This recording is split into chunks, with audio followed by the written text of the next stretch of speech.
What do these electoral results mean for the future of the India bloc? Let's not forget that the Aam Aadmi Party has already left this national formation.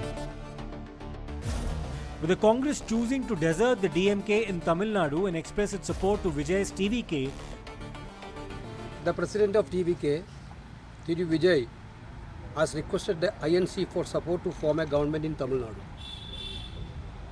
INC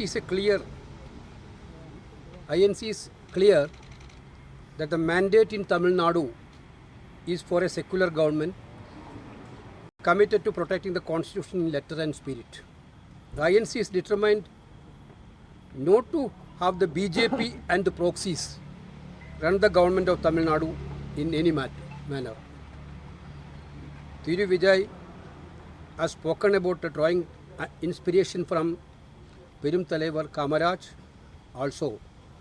Accordingly, the Congress leadership has directed the TNCC to take a final decision on Thiru Vijay's request, keeping in view the sentiments of the state reflected in the electoral verdict. BJP's mindset and the Delhi's mindset is not to make Mr. Vijay as Chief Minister. BJP is having only one MLA in Tamil Nadu.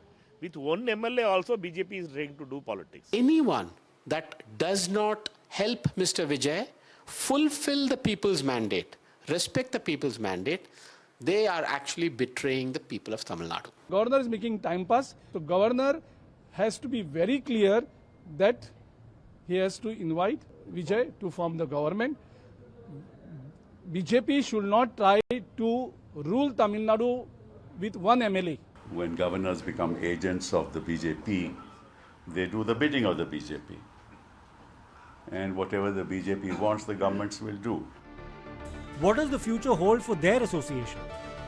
The DMK is an important constituent of the India bloc, but the Congress's opportunism also presents a credibility and reliability issue for the bloc's other constituents.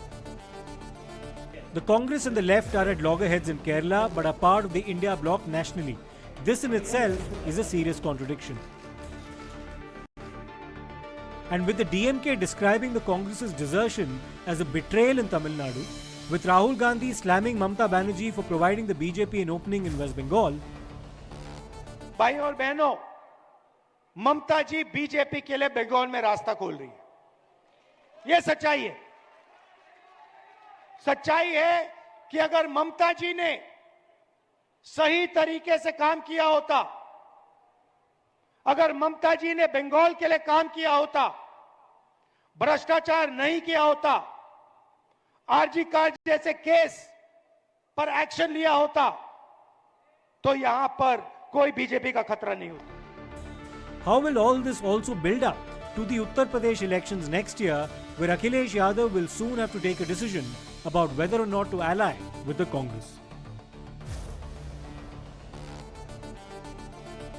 And not just this, the Congress has had a trend wherein, despite winning decisive mandates in several states, internal differences have led to delays in the announcement of their chief ministers and affected party unity. Let's recall Madhya Pradesh in 2018 and the factions involving Kamal Nath and Jyotiraditya Scindia, or Rajasthan the same year with Ashok Gehlot and Sachin Pilot, or Himachal Pradesh in 2022 with Sukhwinder Singh Sukhu and the faction supporting Pratibha Singh, or Karnataka in 2023 with Siddaramaiah and DK Shivkumar, or Kerala in 2026 now with KC Venugopal and VD Satheesan.